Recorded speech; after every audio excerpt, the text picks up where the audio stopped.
Históricamente, las modalidades han trabajado en función de dos variables, variable de tiempo y variable de espacio. Cuando hablamos de variables de tiempo, vamos a decir que un eje negativo es cuando no hay flexibilidad en el tiempo y estamos hablando de escenarios sincrónicos, simultáneos. Por ejemplo, en este momento nosotros nos encontramos en un escenario que no es flexible en el tiempo. Nos citaron a esta hora y a esta hora teníamos que estar.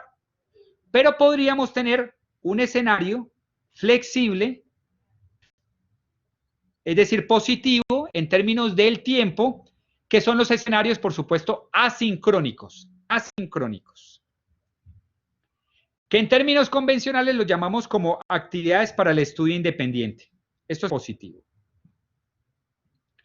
Y en el eje del espacio, cuando yo hablo de escenarios no flexibles, serán los físicos. Es que usted tiene que ir allá a ese lugar porque allá es la fiesta. Es que usted tiene que ir allá porque ahí está el laboratorio. Es que usted tiene que hacer trabajo de campo en ese contexto de esa comunidad. Es que no es otra comunidad, es esa. Y usted tiene que hacer trabajo de campo y ver, y ojo, y oler, y degustar, y tocar todo lo que son las construcciones culturales derivadas de esa comunidad. Usted tiene que hacerlo. Y ese es el espacio que es físico, como hablaría Negroponte de estructura molecular.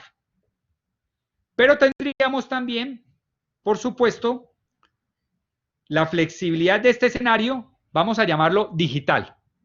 Digital, para no entrar en polémicas con el virtual todavía. Es digital. Y algunos de ustedes están diciendo, este señor comienza a incorporar el concepto virtual. Entonces, miren que nos vamos a hallar una sorpresa, porque si lo digital es virtual, nos vamos a llevar unas sorpresas en torno a las modalidades que ya voy para allá. Vamos bien, ¿no? Esto se pone bueno. Esto se compone. Vamos a establecer el cuadrante 3. Cuando es inflexible en tiempo y en espacio, es cuando hablamos de modalidades presenciales. Es que vea, usted tiene que venir en unos horarios llamados clases, en estas franjas, en la semana, y usted va a asistir a estos espacios físicos, que tienen que ser ahí sí o sí, porque pues ahí se despliega algo. Y miren, el cuestionamiento. ¿Será necesario desplegar ciertas actividades de aprendizaje en unas aulas físicas concretas? ¿No podríamos flexibilizarlo? ¿Qué hace que tome vida este cuadrante? Cuando se trata de actividades que son, sensorialmente hablando, de gustos, tactos, kinestésicas, laboratorios, objetos concretos que debo manipular. Ahí el cuadrante toma vida. Pero no necesariamente el 100% de las actividades de aprendizaje se deberían desplegar dentro de ella, que es un poco la invitación. Veamos el cuadrante opuesto. Positivo y positivo. Es flexible en el tiempo y en el espacio. Blanco es gallina lo pone. Queridos compañeros, estamos hablando de lo convencional y es la educación a distancia virtual. ¿Por qué esa distancia? Este es el término. Pues porque flexibiliza el tiempo y el espacio en el desarrollo de las experiencias de aprendizaje. Y por supuesto que están enfocadas en escenarios de encuentro asincrónico. Porque ¿quién dijo que no debería haber interacción? Por ejemplo, dentro de lo que les voy a proponer es que cualquier propuesta educativa debe estar basada en formas de interacción. Si no hay interacción, se me parece muy complejo desde mi punto de vista, la apropiación de códigos, de campos de conocimiento y saberes. Me parece duro. Ojo con las propuestas de formación autogestionadas, que es otra cosa. Las autogestionadas, por supuesto, también están en este cuadrante, pero no hay interacciones con profesor. Todo está para que el estudiante construya de manera independiente. de manera independiente, que son los casos de NSU, Open University, Plaxi, pero las universidades estamos llamados a fomentar formas de interacción entre nuestros estudiantes y profesores. Y por eso, proyectos como el de la UOC, el del Tecnológico Monterrey, donde, si bien son flexibles en tiempo y en espacio, no sacrifican las formas de interacción que deben coexistir en una propuesta formativa. La autogestión es favorable cuando yo he adquirido los códigos de conocimiento propios de un campo o profesión. Ahí sí hago aprendizaje para toda la vida, a nivel de extensión, de oferta continua. Ahí sí, porque ya he adquirido los códigos. Pero a nivel de pregrado y posgrado, pretender tener propuestas autogestionadas me parece inadecuado desde mi punto de vista. Entonces, ojo, no confundir. En términos de este cuadrante, que es a distancia virtual, tenemos dos enfoques. Aquellos que le apuestan al autoaprendizaje y estudio independiente como Plaxi y XU, y otros escenarios como UOC o Tecnológico Monterrey que le apuestan a altos niveles de interacción asincrónica. Asincrónica.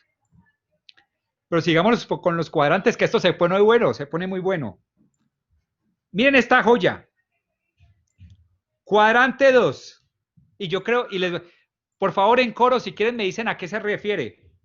Estamos hablando que son no flexibles en el tiempo, pero sí en el espacio. Quiere decir que promueven los encuentros sincrónicos, pero desde la distancia. Geográficamente situados en otras partes. ¿Es digital? Claro que es digital. ¿Usted lo digital lo homologa con lo virtual? Si lo homologa, es una modalidad viable. Lo que han llamado, queridos compañeros, educación remota. Es decir, es que lo remoto es que es a distancia. Cualquier propuesta a distancia, o sea, en este cuadrante que ustedes ven acá, todo esto es remoto. Porque la apuesta a escenarios que están distantes. Por eso la remoto es que yo estoy remotamente a. Pero a esto le han llamado educación remota, pues cuando lo virtual también es remoto. ¿Qué le han llamado apoyo a la presencialidad? Pues sí es presencialidad. Es presencialidad porque hay encuentros. Pero recuerden que no es, lo que yo les he dicho es que la presencialidad no necesariamente es física. Entonces, ¿de qué presencialidad hablamos? Entonces, mis queridos compañeros, por eso dije que esta era una bomba semántica. Yo diré que esta es una apuesta viable. Una apuesta enfocada en la flexibilización del espacio, más no en los encuentros. Entonces serán propuestas virtuales. Yo sí, desde mi punto de vista es virtual. Todo esto es virtual, pero hay un virtual enfocado a la flexibilización de espacio y tiempo y hay un virtual enfocado a la flexibilización del espacio más no del tiempo. Y más adelante hablaré de otro virtual que ya más adelante les voy a decir porque finalmente hay un cuadrante que no he hablado, que es el último, que podría flexibilizarse no a nivel del espacio, pero sí en la temporalidad en torno al momento. Por eso ustedes ven que yo no lo llamo, es virtual en la medida en que se despliega esa ahorita voy a hablar de eso, mejor dicho, no los confundo. Pero ahora estoy hablando de este escenario. Muchos han hablado que esto es de emergencia, que es presencialidad apoyada por TIC de emergencia. No. Por ejemplo, nosotros como universidad, desde 2013 hemos venido trabajando sobre este concepto de presencialidad virtual. E incluso, Camila lo sabe, recientemente la Fundación Carolina nos reconoce como propuesta innovadora en el contexto de la educación virtual en Iberoamérica, la Fundación Carolina. ¿Quién dijo que no es un cuadrante? Pues ahí está. Las variables son matemáticas y son claras. Uno puede tener propuestas flexibles en el espacio, pero no en el tiempo. ¿Quién dijo que no? Bueno, sigamos. Y tenemos otro cuadrante que me encanta. Miren, para mí este tiene un potencial gigante.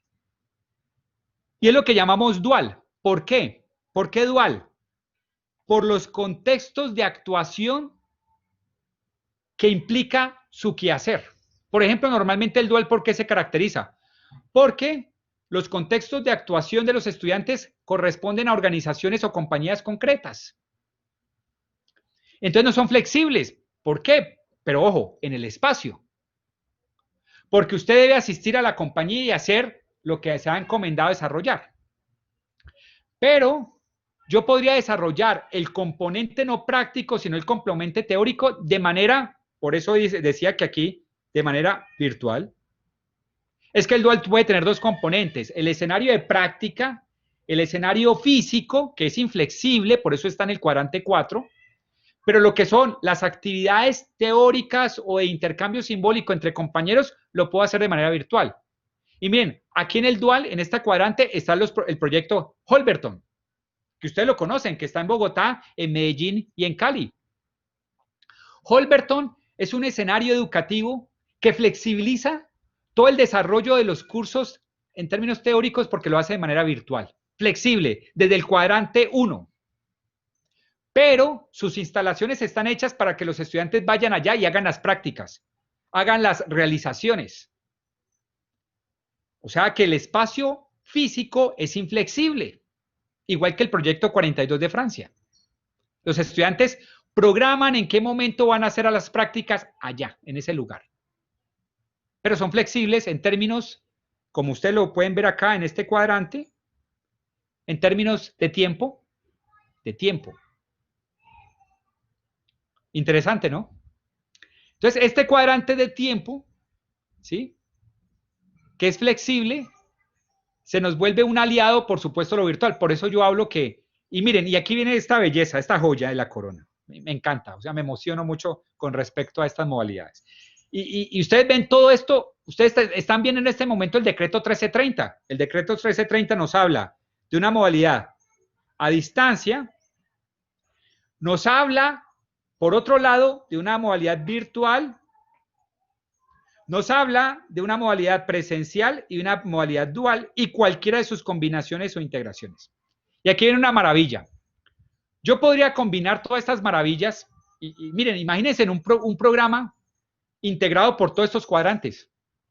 ¿O cómo así, Germán? Sí, un programa híbrido que se construya en función de las singularidades de las experiencias de aprendizaje. Imagínense eso, un alineamiento constructivo, que sean las experiencias de aprendizaje con sus resultados de aprendizaje quienes determinen cuáles son los ambientes o las modalidades que se deben activar.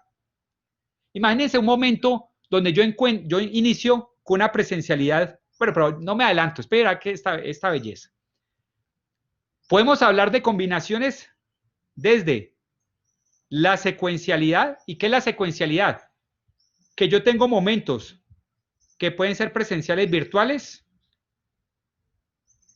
que tengo esos, después se despliega en una actividad que tiene que ser a distancia virtual, pero después tiene que ir a un espacio de laboratorio de creación que es dual, pero que también implica reuniones entre estudiantes. Entonces, en función, lo que dice ahí, son las experiencias de aprendizaje, y perdón el karaoke, las experiencias de aprendizaje las que determinan qué modo es el más pertinente para su desarrollo. Entonces, por eso habla de secuencialidad. La secuencialidad no lineal, ojo con eso, no es lineal, sino son momentos secuenciales que no son lineales, que se configuran en función de la naturaleza de las experiencias de aprendizaje. Y por otro lado tenemos la simultaneidad, y esta es una belleza. La simultaneidad nos dice que es posible ya no que sean agua y aceite, como que se despliega una y después la otra, sino que es posible juntarlas. Y ahorita les voy a mostrar un video que explicita esta combinación. Imagínense un escenario educativo, físico, en donde tengamos estudiantes que puedan participar de manera presencial, pero también de manera virtual. En un solo ambiente educativo. Por supuesto, las formas de interacción entre estudiantes localizados in situ y remotamente deberán implicar una serie de apuestas didácticas que posibiliten esas formas de interacción, por supuesto. Pero son combinaciones basadas en la simultaneidad. Una belleza, ¿no? Una belleza. Y esas son las posibilidades que nos ofrece el decreto 1330. Imagínense esto, 1330, todo esto que les estoy mostrando son parte de las fantasías que provocó el Ministerio de Educación Nacional con el decreto 1330 del pasado julio de 2019. ¿Cómo la ven?